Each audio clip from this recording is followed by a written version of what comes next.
지금 국회에서는 이재명 정부 첫 번째 인사청문회가 열리고 있습니다. 우리나라 최고 정보기관의 수장, 국정원장 후보자 이종석 후보자입니다. 오늘의 최대 쟁점을 압축적으로 보여주는 그 모습부터 만나보시겠습니다. 이런 분이 국정원을 이끄는 수장이 되었을 때 우리 국가정보원이 북한의 대남 연락사무소 기능을 하는 그런 기관으로 전락할지 이런 것들을 걱정하게 된다는 말씀이에요. 말을 쓰면서 좀 적정하게 좀 했으면 좋겠어요. 국정원장 후보자를 대남 연락소장으로 지칭하면서 하는 것 자체는 저는 도저히 수용할 수 없는 겁니다. 윤석열 내란숙의 보고연락소장입니까? 이렇게 부르는 거 좋아하지 않잖아요. 전 넌 과도했다고 생각을 하고요. 이 발언에 관해서는 저는 송원석 대표께서 전 사과하는 게 필요하다고 봅니다. 한나라의 국정원장 후보자를 그런 방식으로 지칭하면 여기 올 필요 없는 것 같아요. 발언 중요해 지금. 발언 중이라고요. 반말하고 그래. 반말 안 했어요. 저 장면이 오늘 이종석 후보자 청문회를 압축적으로 보여주는 상징적인 모습입니다. 이종석 후보자가 국정원장이 된다면 우리 국정원은 북한의 대남 연락사무소가 될 것이다. 그건 과한 표현이다. 오늘 청문회 최대 쟁점 이종석의 대북관이었습니다. 북한을 주적이라고 부를 수 있느냐라는 야당의 질문에 이 후보자 답변 들어보시죠. 우리 군은 대한민국의 국가안보를 가장 위협하는 적은 북한이다. 이런 의미로 주적을 사용했습니다. 저 후보자께서 대한민국 안보를 가장 위협하는 세력은 북한이라고 답변하셨죠. 네, 그렇습니다. 자, 대한민국의 주적이 북한이라 서는데 어려움이 있습니까? 예, 주적 문제에 대해서는 잠깐만요. 네. 어려움이 있습니까? 없습니까? 어려움이 있습니다. 김철현 교수님, 네. 북한은 작년에 우리나라를 불변의 주적이라고 규정하지 않았습니까? 그런데 국정원장이 될 후보자가 주적이라는 표현을 쓰는데 좀 주저했습니다. 어떻게 평가하십니까? 저는 일단 뭐 국정원장으로서의 그 자질이 맞나 하는 부분은 의심을 가질 수밖에 없는 게요. 일단 우리나라의 국정원이라고 하면은 우리나라의 최고의 정보기관이긴 하지만 이 최고 정보기관에서 하는 일이 보면 북한의 대남 공작에 맞서서 대한민국의 안전을 지키는 최천병의 기관의 역할을 하는 거거든요. 그렇다면 저는 국정원장의 후보자라면 적어도 국정원장이라면 확실한 대북 안보관과 그 국가관을 가지고 있어야 되는데 지금 이종석 아마 국정원장 후보자 같은 경우에는 굉장히 남북 화해라든가 이런 부분에 좀 초점이 맞는 그런 분들이거든요. 그런데 저는 나름대로 아마 남북 간에는 군사적 긴장 관계가 좀 완화되거나 또는 뭐 남북 대화를 좀 재개한다거나 하는 이런 여러 가지 남북 화해에 대한 여러 가지 부분이 필요하지만 적어도 국정원장은 그래서는 안 된다는 거죠. 국정원장은 적어도 북한의 여러 가지 대남 공작에 맞서서 어떤 북한의 어떤 대남 어떤 무력 도발이라든가 이런 여러 가지 가능성을 사전에 탐지하고 거기에 대한 적절한 어떤 대응 수단을 만들어야 되는 부분에 있어서 전혀 조금 잘못된 인사라고 할 수밖에 없는 거고요. 지금 아마 지금 이스라엘하고 이란의 여러 가지 어떤 전쟁 중인 상황이 있는데 가장 중요한 역할을 했던 것이 이란의 그 이스라엘 최첨단 우리 그 정보기관 모사드가 가장 중요한 역할을 했던 거거든요. 그렇죠. 그렇기 때문에 우리나라에서도 마찬가지로 국정원은 이스라엘 모사드와 똑같은 역할을 하는 부분이기 때문에 저는 지금 남북 화해나 긴장 완화를 얘기하는 또는 북한을 주적으로 부르기 힘들어하는 저런 분을 국정원장 후보자로 한다 또는 국정원장이 된다 이 부분은 상당히 우려스러운 일이다 이런 말씀을 드립니다. 최인호 의원님. 네. 국정원장은 우리나라 최고 정보기관의 수장이고 국정원의 제일 큰 임무는 적국의 첩보를 수집하는 것이고 우리나라 국익의 최대치의 이익을 끌어낼 수 있는 그런 일들을 해야 되는 사람인데 북한을 주적이라고 부르지 못한다. 이거 지금 야당에서는 문제 아니냐고 하고 있습니다. 어떻게 말씀 주실까요? 뭐 주적이라는 표현은 좀 상가해야 된다는 식으로 이야기했지만 실제 그 앞부분에 대해서 북한을 우리나라 안보의 가장 큰 위험 요소다. 그렇죠. 그렇게 분명히 규정을 했는데 다만 이제 표현을 주적으로 하는 것에 대해서는 좀 곤란한 면이 있다. 그것은 이제 국정원이 앞으로 대외적인 또 안보와 관련된 정보도 수집하지만 북한과 관련된 정보를 가장 우선적으로 취합해야 되는 수장인데 그렇죠. 그러면 이제 지금 이재명 대통령 시대의 국정원은 대북 화해 또는 평화 포용 정책에도 국정원이 또 일부분 역할을 해야 된다 하는 차원에서 가장 안보의 위험 요소는 북한이지만 주적이다라는 그런 표현이 과한 표현이 혹시나 북한을 자극해서 이후에 이 남북 평화 모드의 조성에 좀 곤란해질 그런 빌미를 주는 거 아니냐 하는 그런 측면에서 좀 조심스럽게 반응을 했다라고 생각하고요. 예. 실제 이제 이종석 후보자는 청문회 과정에서 한미 동맹이 우리나라 외교 안보의 가장 근간이다 이야기를 했습니다. 또 실용적 국익 그 추구에도 국정원이 가장 앞장서겠다 했고 국가보안법에 대해서 합헌이라고 내린 사법부의 판단에 대해서 존중한다라고 했습니다. 또 간첩죄라는 형법 개정도 필요하다. 왜 북한만 그 간첩으로 할 수 있느냐? 일반 산업 스파이도 북한 외에도 간첩으로 해서 처벌할 수 있는 법 개정을 해야 된다. 예. 이런 식으로 해서 국정원장으로서의 충분한 안보관과 또 경제 정보 수장으로서의 충분한 그 자질을 발휘했다. 저는 그렇게 생각하고 한마디 예. 그 꼬투리 잡기식으로 그렇게 공시하는 것은 좀 곤란하지 않겠냐. 대한민국의 정보 수장을 저런 식으로 그것도 그 제1야당의 원내대표께서 저런 식으로 공격하는 것은 지나친 정치공세다. 좀 저는 그렇게 생각합니다. 그렇습니다. 그렇군요. 주적을 주적이라고 왜 못 부르냐라는 야당의 공세는 꼬투리 잡기일 수 있다라는 말씀입니다. 우리가 지금 중동을 살펴보고 있습니다만 모사드, 이스라엘 정보기관이 이란을 어떻게 지금 공격하는 데 큰 역할을 했는지 이 보도가 되고 있죠. 그만큼 현대전에서 정보기관이 역할이 중요한 겁니다. 하지만 지금 최 의원님 말씀처럼 이재명 정부에서는 이 국정원을 대북 화해와 포용 정책을 담당하는 기관으로도 쓰겠다라는 거기 때문에 이 주적이라는 말을 쓰기가 좀 주저한다라는 얘기입니다. 계속 한번 가보죠. 야당은 끈질기게 이 후보자의 대북관 검증을 이어갔습니다. 그런데 이 후보자 대체로 기억이 안 난다라는 반응이었습니다. 자료를 보니까 우리 원장님은 성향이 너무나 친북적이다 하는 이야기들을 여기저기서 많이 하는데 뭐 본인은 부인하시겠죠? 예, 네. 제가 2010년 12월 참여정부 5년간 북한에 1조 4천억 현물을 지원했다. 그 지원이 북한의 호전성을 줄이고 남북 간 대결을 완화하는 데 효과가 많이 있었다라고 한 거 사실인가요? 기억은 나지 않습니다. 제가 뭐 북한 지원을 잘하게 해줬기 때문에요. 예, 기억이 안 나요?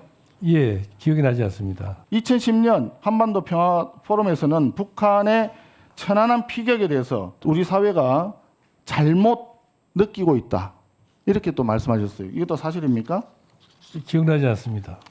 그러니까 조금 불리한 부분에 대해서는 기억이 나지 않는다. 그런 정도도 기억 못하는 분이 아니, 어떻게 15년 전에 것을 아니 대한민국의 정보를 총괄지는 원장 후보자로서 그런 것도 기억 못한다 그러면 자격이 되는 겁니까? 아니 본인이 직접 쓰신 거 아니에요. 지금 말씀하신 내용들에 대해서는 그것이 왜 친북적인 건지에 대해서 제가 정확하게는 제가 가늠을 못하겠습니다. 이 후보자 6년 전 전 세계를 떠들썩하게 했던 이 탈북어민 강제 북송 사건과 관련해서도 서면 답변에서는 저는 그때 세종연구원으로 일하던 시기여서 정확하게 제가 그 사건을 알진 못합니다. 라고 답을 했습니다. 최 변호사님. 뭔가 국정원장 후보자쯤이라면 탈북어민 강제 북송 사건에 대해서는 본인 입장이나 좀 이해가 좀 있어야 되지 않겠느냐라는 얘기를 지금 야당에서 하는 것 같아요. 어떻게 보십니까? 저는 홍길동 국정원장 후보님이 아닌가. 홍길동이 뭡니까? 아버지를 아버지라고 못 부르는 게 홍길동 아닙니까? 아니 북한을 주적이라고 못 부르는 그런 국정원장이 어떻게 자격이 있죠? 실질적으로 국정원이 하는 일이 뭡니까? 쉽게 한 단어로 얘기하면 북한 간첩 잡는 것이 국정원 아닙니까? 그런데 저는 국정원장인지 통일부 장관 후보자 청문회를 하는지 저는 잘 모르겠습니다. 예. 북한과 화해 교류 통일 협력을 하는 것은 통일부죠. 그런데 국정원이 그걸 맡는다? 저는 국정원의 존립 가치가 과연 있는지에 대해서 상당히 의문이다라고 생각을 하고요. 말씀하신 것처럼 2019년 탈북 어민 강제 북송 사건, 이거는 얼마나 중요한 사건입니까? 그런데 세종연구원 연구원 재직 시절이라 잘 모른다? 오히려 세종연구원에 있었으면 그 사안에 대해서 더 잘 알아야 되는 건 아니겠습니까? 본인한테 불리하고 본인이 답변하기 곤란한 것은 기억을 못한다라고 한다고 하면 앞으로 이런 일로 어떻게 하죠? 그리고 제가 확인해 봤더니만 이분이 북한학을 하신 거 맞습니다. 북한학 학자로서 석사학위, 박사학위 모든 게 북한인데 내용이 뭐냐? 북한의 이해, 현대 북한의 이해, 북한은 그렇게 현재 이해를 해주고 북한의 내재적 접근을 해가지고 다 이해를 하는데 왜 대한민국은 이해를 제대로 안 하려고 하죠? 그렇기 때문에 저는 지나치게 친북적이다라는 얘기에 대해서는 많은 국민들이 공감하지 않을까 생각을 합니다. 예, 북한을 이해하고자 하는 연구자 출신의 이종석 후보자를 최병천 부원장님, 그러면 국정원장이 아니라 통일부 장관으로 썼어야 되는 것 아닌가, 이재명 대통령이 번지수 잘못 짚은 거 아닌가라는 지적에 대해 어떻게 말씀 주시겠습니까? 지금 이 2019년도에 있던 사건인데요. 탈북어민 강제 북송이라는 사건이. 그런데 지금 이종석 후보자 같은 경우는 2006년도에 통일부 장관직을 마지막으로 하고 2006년도에 그만둔 뒤로 계속 한 10몇 년째 민간인으로 살았던 거거든요. 그런데 지금 2019년으로부터 지금 또 한 6년 정도 지났는데 먼 미래의 국정원장 후보자가 될 거를 염두에 두고 세상 만사를 다 20년 가까이 여러저러 거를 모니터링 한다는 거는 너무 좀 이제 과한 얘기를 갖다 뒤집어 씌우는 거 아닌가. 2006년도에 공직에서 물러났으면 민간인으로서 본인이 다 연구하는 분야가 다양할 수 있는 건데 그걸 하나하나 사건을 다 무슨 현직자처럼 공부를 했어야 된다는 얘기는 제가 보기엔 좀 너무 무리한 얘기고, 예를 들어서 우리가 냉전 시대에 미국 대통령 중에 가장 약간 좀 우파적인 냉전의 지도자 중에 한 명이 레이건 대통령이 있었거든요. 예. 그러나 레이건 대통령도 고르바초프를 만나고, 그리고 지금 트럼프 대통령도 반중 같은 문제의식이 강함에도 불구하고 푸틴 대통령이랑 통화도 하고 시진핑이랑 통화도 하고 이런 것처럼 그 나라와 적대적인 관계인 거랑 또 한편으로 채널을 가지면서 대화를 유지하는 거는 그게 병행되는 거지, 상대방을 악마화하면서 뭔가 이렇게 어떤 과격한 표현만 쓰는 게 꼭 반드시 국익에 유리한 건 아니라고 생각을 합니다. 그 부분에 대해서는 제가 사실관계를 좀 팩트 체크를 해야 할 것 같습니다. 팩트만 말씀 주시죠. 네, 민간인으로 살았냐? 세종연구소의 연구원이 민간인입니까? 예. 북한과 관련되는 외교 안보하는 담당하는 그 부서인 거예요. 그런데 민간인으로 살았다고 하면서 내가 모른다고 하면은 그게 면피가 되는 겁니까? 사실 세종연구소라는 기관이 아주 민간 기관이라고 보기 좀 쉽지 않은 측면도 있습니다. 이종석 후보자, 과거 김정은에 대해서 CEO의 자질을 겸비하고 있다라는 발언을 한 적이 있습니다. 오늘은 뭐라고 했을까요? 김정은 시대에는 인민대중제일주의, 대중이 잘 먹고 잘 살아야만 되고 그걸 통해서 정통성을 확보한다는 그게 굉장히 강해요. 기본적으로 김정은의 리더십은 절대방조 국가의 군주라는 그런 특성과 현대 기업이 갖고 있는 경영자, CEO의 자질을 겸비하고 있습니다. 저는 김정은이 북한 사회에서 통치를 통해 가지고 북한 주민들한테 어느 정도 인정받고 있다는 뜻으로 이렇게 쓴 겁니다. 김정은이 지금 우리 국민의 보편적인 상식으로 볼 때 독재자라고 볼 수 있습니까, 없습니까? 독재자입니다. 북한의 3대 세습과 관련해서 뭐라고 했는지 보시죠. 국회에 제출한 서면 답변서 내용입니다. 도덕적 규범적 기준의 문제가 되지만 북한 특유의 유일 지배 체제가 반영된 결과다. 김정은은 집권 10여 년 동안 위기 관리 능력이 향상되는 모습을 보여줬다. 김철원 교수님. 네. 김정은이 10년 동안 무슨 능력이 향상되는 모습을 보여줬습니까? 저는 잘 기억이 안 나는군요. 그렇죠, 말입니다. 저는 지금 이종석 후보자가 김정은 위원장에 대해서 독재자라는 얘기를 하면서 또 기업의 CEO 자질을 가졌다고 얘기를 하고 있거든요. 저는 이 독재자라는 그 정의와 이 기업의 CEO라는 게 어떻게 이렇게 같이 병립할 수 있는지를 조금 의문이 되는 게, 지금 10년간 위기 관리 능력이 향상되는 모습들이라고 보면 결국 김정은 체제가 계속적으로 더 강화되는 그런 부분에 있어서는 다행히 그렇게 된 건 맞는 부분이 있거든요. 특히 아마 북한이 계속적으로 핵무기를 개발하면서 어떤 국제적인 어떤 계속 제재가 있는데도 불구하고 김정은 체제가 여전히 건재한 것을 보면 어쨌든 김정은 위원장이 본인의 어떤 체제를 관리하는 그런 위기 관리 능력이 향상된 건 맞는 건 있는 거죠. 그러면 북한 주민들의 삶은 갈수록 힘들어지는데 그렇습니다. 그 북한 주민들을 핍박하고 고외를 빨아먹는 김정은 정권은 그대로 지금 유지가 되고 있기 때문에 그 위기 관리 능력이 향상됐다는 평가라는 겁니까? 그렇습니다. 본인의 어떤 체제를 계속적으로 김전 체제를 유지해 나가는 그 부분에서는 위기 관리 능력이 상상됐는지 모르지만 기업 CEO로서의 자질을 평가했지만 그게 잘못됐다는 것이요. 결국은 지금에서도 계속 보면 북한의 어린이들이 1년에 해마다 수만 명이 계속적으로 굶어 죽는다는 거거든요. 그리고 우리 중국과 접경 지역에 있는 대다수의 어떤 북한 주민들이 여전히 배고픔과 실험하고 있다는 그런 부분이거든요. 특히 아마 이번에 에서도 보면 알다시피 북한에서 이번에 러시아에 굉장히 많은 북한 병사들을 파병했는데 결국은 나름대로 외화 벌이를 위한 그런 용병으로 보냈다는 얘기가 있는 상황인 만큼 어쨌든 보면 기업의 CEO로서의 자질도 전혀 없는데도 불구하고 지금 이종석 아마 후보자 입장에서는 지금 가급적이면 김정은 어떤 뭐 위원장의 어떤 뭐 이 눈치 보기 앞으로 본인이 국정원장으로서 해야 될 부분이 보면 아마 뭐 남북 정상회담이라든가 이런 부분에 있어서 결국은 이재명 대통령이 희망하는 그런 남북 정상회담을 이끌기 위한 그런 카드로 본인이 국정원장에 후보자로 지명됐기 때문에 아마 그런 부분에서 계속적으로 눈치 보기를 하고 있는 게 아닌가 이렇게는 보입니다. 예, 최인호 의원님. 네. 국정원장이라는 자리가 어떤 뭐 인권도 당연히 중요하겠습니다만 우선적으로는 정보가 제일 중요하기 때문에 전략적인 사고가 중요하다는 건 알겠어요. 그래서 김정은의 집권 10년을 이렇게 평가할 수 있겠습니다만 적어도 북한을 연구한 학자 출신의 국정원장 후보자라면은 그런 측면도 있다. 북한의 우리 주민들에 대한 실상에 대한 언급도 좀 해주는 게 맞지 않겠느냐는 해석도 있더라고요. 어떻게 말씀 주시겠습니까?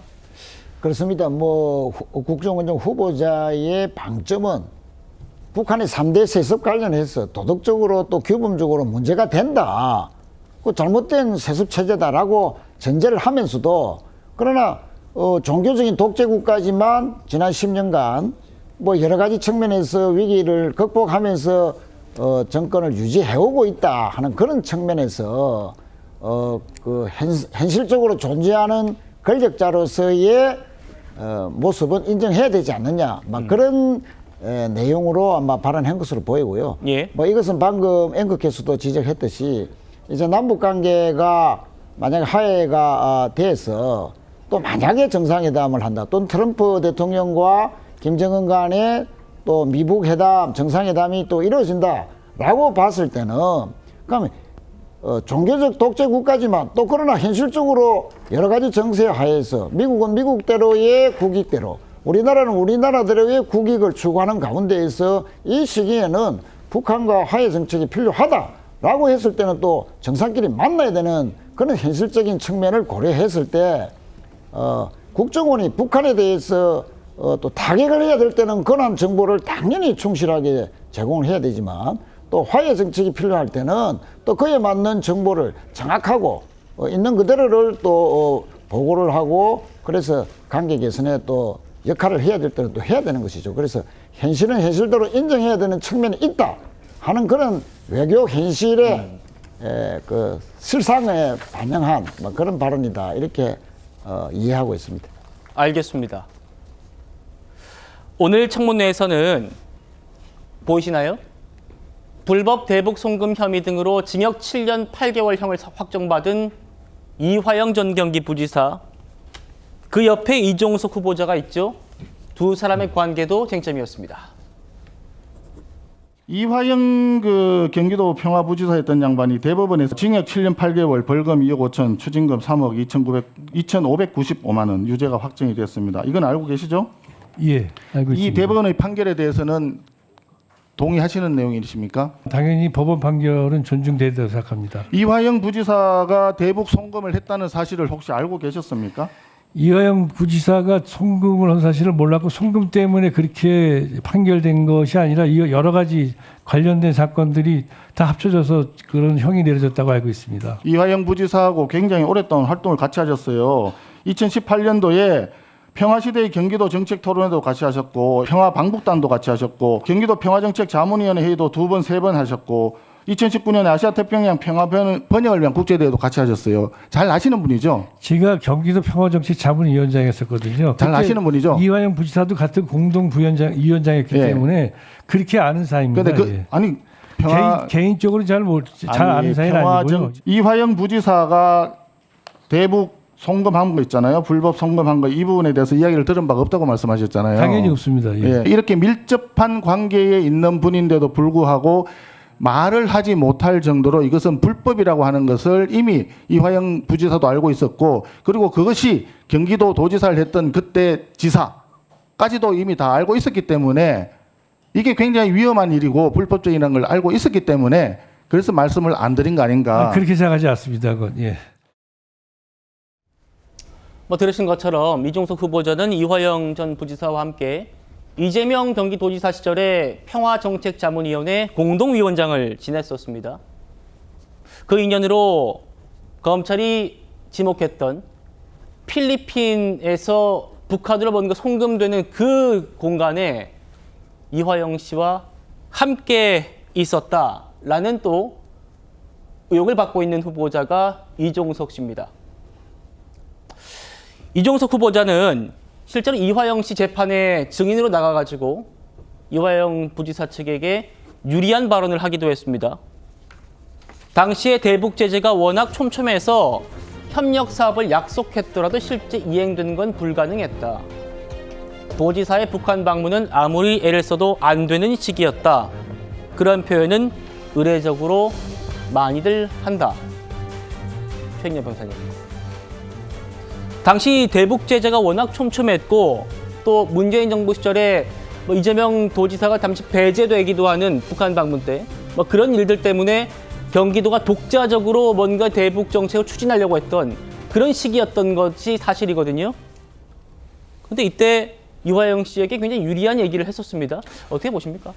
저는 저 부분을 검증할 필요가 있다. 왜냐? 최근에 상당히 좀 충격적인 그 자료가 나왔습니다. 뭐냐?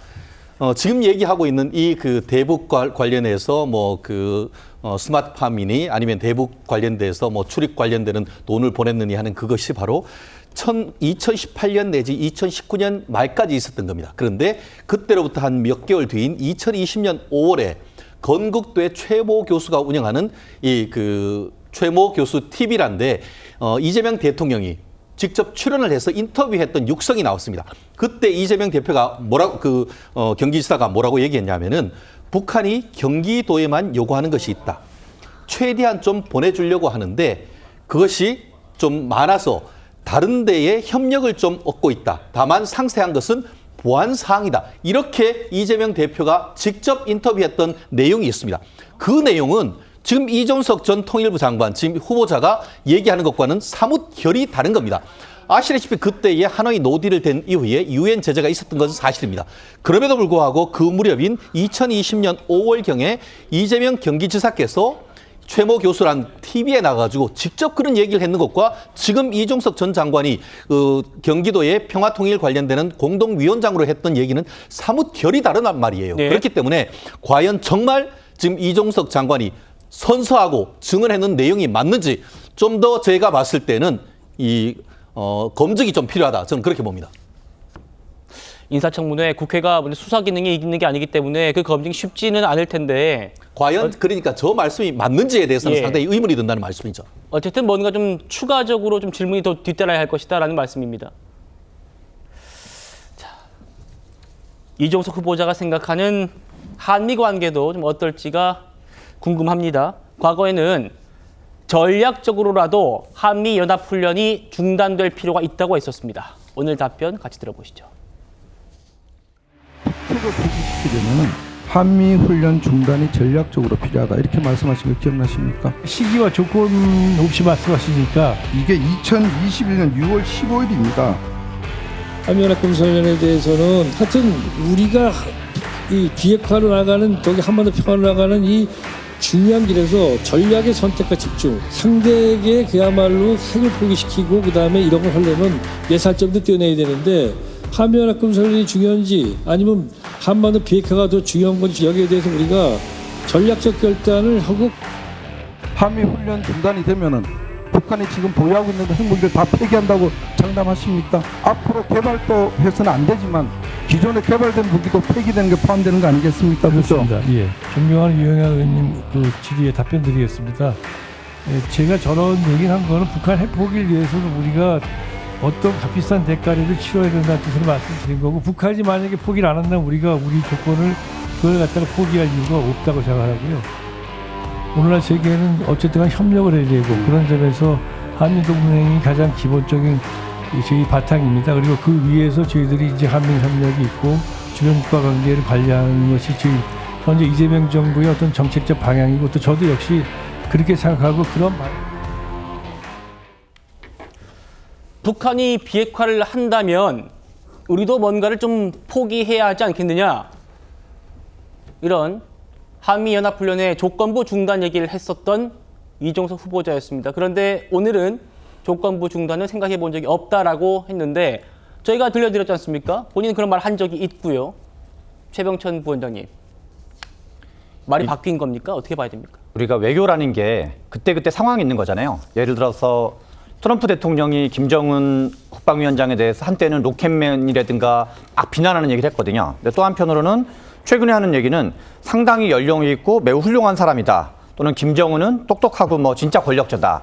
왜냐하면 지금 트럼프 대통령이 김정은 위원장이랑 뭔가 대화를 해볼 생각을 가지고 있는 거거든요. 그래서 아무리 적대적인 나라여도 예전에 레이건이 고르바초프랑 만나고 또 한국전쟁의 당사자였던 닉슨도 마오쩌둥이랑 만날 때 어떨 때는 으르렁으르렁 거리고 싸우고 어떨 때는 약간 양보책 같은 걸 하면서 대화 분위기를 만들고 그래서 왼쪽 오른쪽을 다 활용하는 게 강경책과 유화책을 함께 활용하는 게 실용적인 외교인 거지 무조건 상대방을 악마화하면서 대화 채널을 완전히 단절하는 거는 바람직하지 않은 것처럼 저 당시에는 2018년에 바로 직전에 문재인 정부 출범 직전에는 서로 미사일 전쟁이라든가 전쟁 위기설이 실제로 거론되던 시기였거든요. 당시에 이제 문재인 정부가 출범하고 평창 동계올림픽을 매개로 남북 간에 왔다 갔다 사람들이 왔다 갔다 하면서 그때 이제 그 미국과의 조율을 통해서 그 한시적으로 한미연합훈련 같은 걸 좀 중시 여기면서 중단하면서 이제 북한과의 어떤 그 핵포기를 받기 위한 그런 과정의 일환이었기 때문에 저걸 가지고 마치 뭐 친북적이나 하는 거는 제가 보기에는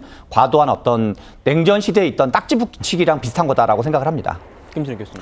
그래서 뭐 북한의 핵실험과 ICBM 발사를 중단한 상황이기 때문에 지금 한미연합훈련을 중단해야 된다는 그런 여러 가지 얘기를 하셨는데 보면 그 문재인 정부 때도 보면요. 어쨌든 남북 화해를 기반으로 한다고 해서 첫 해에는 취임된 첫 해에는 을지 포커스 훈련을 했는데 그 다음부터는 그것이 중단되거나 폐지가 됐거든요. 아마 저는 이재명 정부에 들어와서도 문재인 정부와 비슷한 그런 유사한 실패한 아마 햇볕 정책을 개선할 가능성이 좀 높다고 보이고요. 아마 올해 8월 달에는 지금 한미연합훈련이 예정돼 있기 때문에 아마 예정대로 시행을 할 가능성이 높지만 아마 내년부터는 한미연합훈련도 굉장히 축소되거나 폐지될 가능성이 높지 않나 이런 생각이 들고 아마 제가 볼 때 이거 우리 이 한미 간의 어떤 연합 군사 훈련이 보면 이게 북한을 자극하거나 공격하기 위한 훈련이 아니거든요. 어디까지나 굉장히 방어적이고 방어 훈련이다. 북한의 도발에 대한 방어적인 훈련인데도 불구하고 그러한 것들이 굉장히 북한에 대해서 공격적이라는 그런 뉘앙스를 또한 이 국정원장 후보자가 주고 있을 수도 있기 때문에 이런 부분은 상당히 조금 어려울 가능성이 높다. 그래서 문재인 정부 때 보면 전체적으로 한미 연합 군사 전력이 좀 약해졌다고 하는 게 실질적인 훈련을 하지 않고 그냥 컴퓨터 게임으로 하는 워게임에 굉장히 조금 시뮬레이션만 계속했거든요. 그러다 보면 우리가 이렇게 뭐 게임을 하는 것도 아닌데 실질적으로 아마 한미 군사 역량이 실질적으로 어떤 북한의 도발에 대해서 대처할 수 있는 그런 영향이 떨어질 수밖에 없다. 이런 말씀을 드릴 수밖에 없는 것 같습니다. 알겠습니다. 이종석 후보자 인사청문회는 조금 전 끝났다고 하고요. 내일쯤 아마 여야가 모여서 인사청문 보고서 채택 여부를 논의할 것 같습니다. 어떻게 결론이 날지 한번 지켜보도록 하고요.